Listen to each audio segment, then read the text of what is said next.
Hello guys, कैसे हैं आप लोग। आशा करते हैं आप लोग बहुत ज़्यादा बढ़िया होंगे। आप लोगों की प्यार सपोर्ट से हम लोग भी काफ़ी ज़्यादा अच्छा है। जैसे कि आपने थंबनेल पे ही देखा होगा कि आज का क्या टॉपिक है जी। जैसा कि आप लोगों को पता है कि 2026 में एंट्री हो चुकी है। हो सकता है आप कभी भी व्लॉग देख रहे हो, कोई बात नहीं है।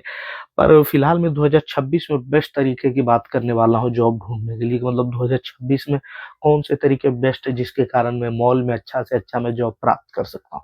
क्योंकि अब पुराने तरीके बदल चुके हैं जी, तरीके सारे चेंज हो चुके हैं, बहुत कुछ अपडेट आ चुके हैं, ठीक है। तो उन्हीं सारी बातों को करने वाला हूँ इस वीडियो।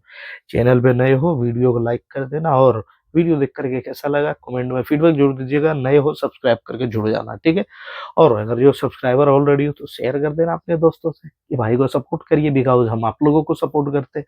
तो चलिए वीडियो में आगे बढ़ते हैं और आप लोगों के लिए बातें करते हैं, ठीक है। जानकारी की बातें हम करना चालू करते हैं कि भाई 2026 में मॉल में जॉब ढूंढने का सबसे बेस्ट तरीका क्या है, मास्टर तरीका क्या है, जिससे मुझे इजीली मिल जाए और मुझे भटकना ना पड़े। मतलब बहुत सारे लोग आते हैं इधर, तो उनको बहुत ज़्यादा भटकना पड़ता है। भटकना मीन्स मतलब ज़रूरी नहीं हर किसी का फ्रेंड ही हो यहाँ, हर किसी का कोई जान-पहचान वाला ही हो यहाँ जो कि आपके लिए रेफ़रेंस बने, आपको वो रेफ़र करे कि यहाँ वैकेंसी वहाँ वैकेंसी है और उनके दम पे आपको जॉब लग जाए।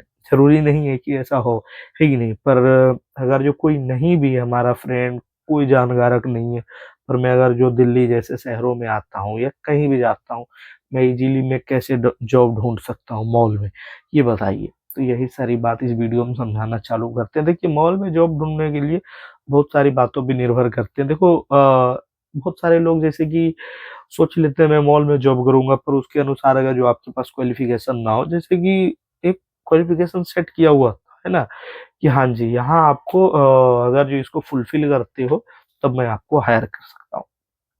तो सबसे पहले मॉल में जॉब करने के लिए क्वालिफिकेशन होती है, मतलब मिनिमम आप कम से कम 10th मान लीजिए, उससे भी नीचे को हायर किया जाता है। आपके अनुसार वो वर्क नहीं होगा, है कि नहीं?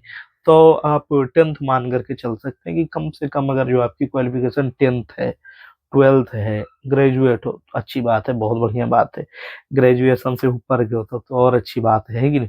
तो इसके बाद अगर जो हम सोचते हैं कि मुझे कैसे मिलेगा जॉब, फिर अगर जो मैं बाहर जाता हूँ, दिल्ली जैसे शहरों में जाता हूँ, तो मुझे कैसे ईज़िली मिल जाएँगे जॉब मुझे मॉल में? क्या वो तरीके हो सकते हैं जिनके कारण मैं ईज़िली जॉब फाइंड आउट कर पाऊँगा, जिसमें मेरी अच्छी सैलरी होगी? तो देखिए तरीके बहुत सारे हैं, उन्हीं में से मैं कुछ तरीके की बात कर रहा हूँ। सबसे पहले अगर जो आपका कोई फ्रेंड हो, अ, आपका रेफ़रेंस हो, तब तो आपको ईज़िली जॉब मिल ही जाती है कि हाँ, चलो यहाँ वैकेंसी आ गया, वहाँ आ गया, वो रेफ़रेंस बन जाते हैं। पर डिपेंड करता है अगर जो आपका फ्रेंड गार्ड का जॉब कर रहा हो, पर आपको जो है मैनेजर बनना, तो रेफ़रेंस नहीं बन पाएगा, बिकॉज़ देखो उसको गार्ड का ही वैकेंसी की जानकारी होती है। एक बात जान लीजिएगा, मतलब अब आप एक बात बताइए, किसी कंपनी में कोई सफाई कर्मी जो वहाँ हाउसकीपिंग का काम करता होगा और वहाँ वैकेंसी आया हुआ है सीए के पोस्ट के लिए, तो उसको कहेगा कोई सीए होगा तो बताना मुझे? नहीं, उसी की लेवल के लोगों के लिए वो बात करेगा कि और कोई हाउसकीपिंग में करना चाहेगा तो बताना, है ही नहीं? और सीए के लिए सीए को ही बोलेगा कि आपके कोई फ्रेंड वगैरह हो तो बताइएगा उनको। जस्ट सेम आपका फ्रेंड अगर जो जिस पोस्ट पे आप भी चाह रहे हैं वैसा ही वर्क करना, तब तो वो आपके लिए रेफरेंस बनेगा, उनको जानकारी होगी। और अगर जो वो ऐसा नहीं है तब तो फिर कुछ नहीं हो सकता है, तब फिर क्या होगा? तो जी इसमें बहुत सारे ऑप्शन होते हैं। एक क्या होता है मैं बताता था कि आप जा कर के मॉल में विजिट करिए। ये एकदम बेस्ट ऑप्शन होता है, इसलिए क्योंकि इसमें आप जाकर के बहुत कुछ सीखते हो। ठीक है, ये भटकते नहीं है, यहाँ पे बहुत कुछ सीखते हैं। सीखने का मतलब ये हो जाता है, जब हम मॉल में जाते हैं वैकेंसी पता करने के लिए कि यहाँ कोई वैकेंसी है या नहीं है, हो सकता है बहुत सारे ब्रांड्स के हैं नहीं कोई वैकेंसी अवेलेबल नहीं, पर हमें बहुत कुछ सीख जाते हैं, हम लोग बहुत कुछ एब्ज़ॉर्ब करते हैं वहाँ जाने के बाद कि हाँ, ऐसे बात करना है मुझे, वैसे बात करना है। या फिर मैं वहाँ हो भी जाता है जॉब के लिए, पर वो कहते हैं बहुत कोई कि नहीं, ये क्वालिफ़िकेशन के लिए नहीं चाहिए था या मुझे इतना एक्सपीरियंस चाहिए था। रहता तब मैं हायर कर लेता। तब ये भी आप जानते हो। तो इसमें क्या है, अगर जो आप डायरेक्ट जाते हो और जो आपको ब्रांड पसंद है, जैसे कि आपको हो सकता है ज़ारा हो पसंद, तो लाइफ़स्टाइल हो पसंद, तो और भी ब्रांड है वहाँ पे, उनमें से आप किसी में जॉब करना चाहते हो, या फिर जैसे कि फूड कोर्ट में आप करना चाहते हो, वो आ जाए पसंद, या प्ले ज़ोन में आप करना चाहते हो, वो आ जाए पसंद, तो एक बार डायरेक्ट जा कर के बात करिए।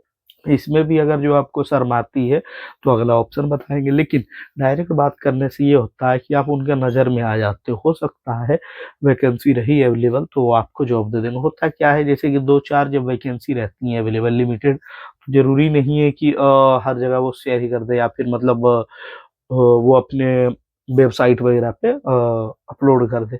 जब लिमिटेड वैकेंसी रहती है तो सोचते हैं कि जब लोग आ ही रहे हैं यहाँ पे तो उन्हीं को दे दिया जाए जॉब। जैसे कि हो सकता है आप गए होंगे वहाँ पूछने के लिए पर वहाँ वैकेंसी नहीं रही, लेकिन वो आपका रिज्यूम रख लिए या आपका नंबर रख लिए, कुछ भी डिटेल वो रखें कि अगर जो वैकेंसी आती है तो मैं आपको बता दूँगा, है ना? या फिर जाते हैं तो कहते हैं कि नहीं है वैकेंसी वहाँ, तो हम ही लोग कह देते हैं सर अगर जो कोई आती है तो ज़रूर बताइएगा, आप मेरा नंबर ले लो या आप अपना नंबर दे दो। ताकि आप उनसे अपडेट लेते रहते हो, वैकेंसी आई है या नहीं आई है, वो भी आपको क्लियर कर देते हैं। इसमें भी अगर जो आपको शर्म आती है पूछने वगैरह में, तो आप डायरेक्ट जाकर के भी नहीं मतलब डायरेक्ट जाना नहीं चाहते हो, तो आप उनके वेबसाइट पे भी विज़िट कर सकते हो।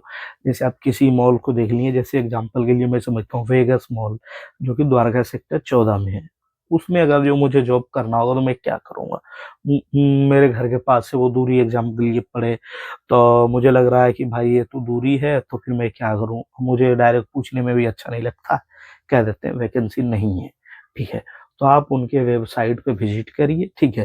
वेगस मॉल के वेबसाइट को ओपन करिए और वहाँ पे आपको जो ब्रांड आ जाता है पसंद, उसमें जाकर के देख लीजिए वैकेंसी है या नहीं।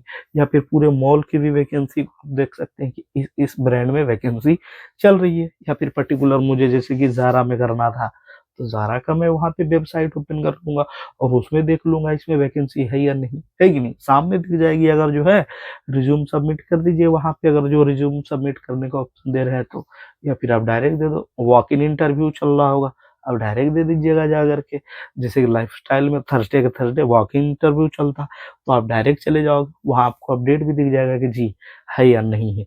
तो ये भी बहुत अच्छा तरीका है, आप इसके थ्रू भी जॉइन कर सकते हो। या फिर एक और ऑप्शन मैं बताऊँगा, हर एक मॉल देख लो आप, उनके जो है ना अब एक इंस्टाग्राम पे जो है एक आईडी बन गई है, मतलब इंस्टाग्राम पे भी अब वो लोग एक्टिव हो गए हैं, हर चीज़ शेयर करते रहते हैं।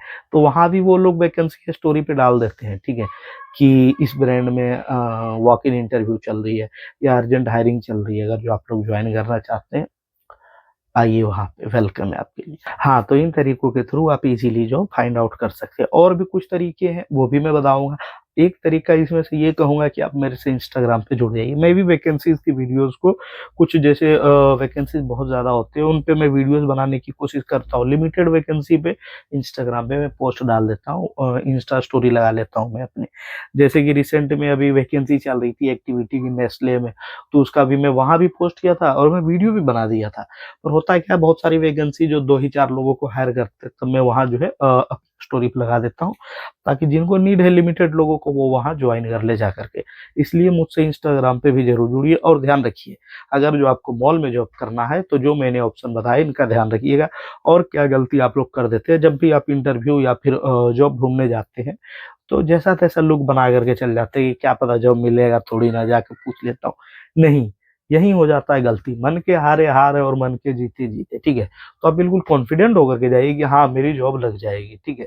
ऐसा बन कर के जाइए कि वो मजबूर हो जाए वो आपको हायर करने के लिए कि क्या लड़का है यार, इसको हायर करनी चाहिए, मुझे कंपनी से बात करनी चाहिए कि इसको हायर करना हमारे लिए फ़ायदे का सौदा होगा। तो ऐसा पर्सनैलिटी भी बना कर के जाइए, एकदम लगे कि हाँ, इनको जॉब देनी चाहिए मुझे। तो एक चीज़ का ध्यान रखिए, अब बहुतों को मन में आएगा कि भाई मैं तो गरीब हूँ यार, मेरे पास नहीं है इतने सारे चीज़ें।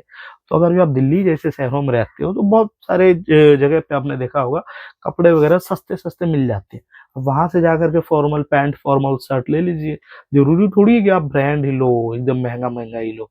नहीं, बस एक बढ़िया-सा लुक बना कर के जाइए, ये मैं कहना चाह रहा हूँ। हर किसी का औकात इतना नहीं होगा कि वो महँगा-महँगा ही खरीद पाए, पर हाँ, वो लुक बना सकते हैं। तो इस चीज़ का ध्यान रखिएगा, ऐसे करके आप इज़िली जॉब को फाइंड आउट कर सकते हो। दूसरी बात आपके अंदर कॉन्फिडेंट होना चाहिए, मतलब कॉन्फिडेंस की कोई कमी नहीं होनी चाहिए। जब भी आप इंटरव्यू देने जाओ या जॉब ढूँढने जाओ, बिल्कुल आप एकदम कॉन्फिडेंट दिखो। लगे कि हाँ, कोई बंदा आया है जॉब के लिए, कोई आया है, वो आपको याद रखे कि हाँ, अगर जो वैकेंसी आता है तो इन्हीं से मुझे वैकेंसी की डिटेल शेयर करनी चाहिए, इनको मुझे हायर करानी चाहिए। इस चीज़ का ध्यान रखिए, ठीक है? मुझे लगता है मैंने सारी बातों को कवर कर लिया, कुछ रह गया तो आप कमेंट कर दीजिएगा, ठीक है? और नए हो चैनल पे सब्सक्राइब करके जुड़ जाइए, ठीक है? और बात किया जाए सैलरी वगैरह की, तो मॉल की तो सैलरी बहुत अच्छा होती है, बिकॉज़ मॉल में जो काम है थोड़े ज़्यादा ही देर के होते हैं, लगभग 9 से 10 घंटे का वो वर्क कराते हैं, तो उसी के अकॉर्डिंग वो सैलरी भी देते हैं, ठीक है? चलिए एंड करते हैं, मिलते हैं किसी और वीडियो में। इंस्टाग्राम पे मुझे फॉलो ज़रूर करें, लिंक डिस्क्रिप्शन में। जय हिंद दोस्तों, बाय।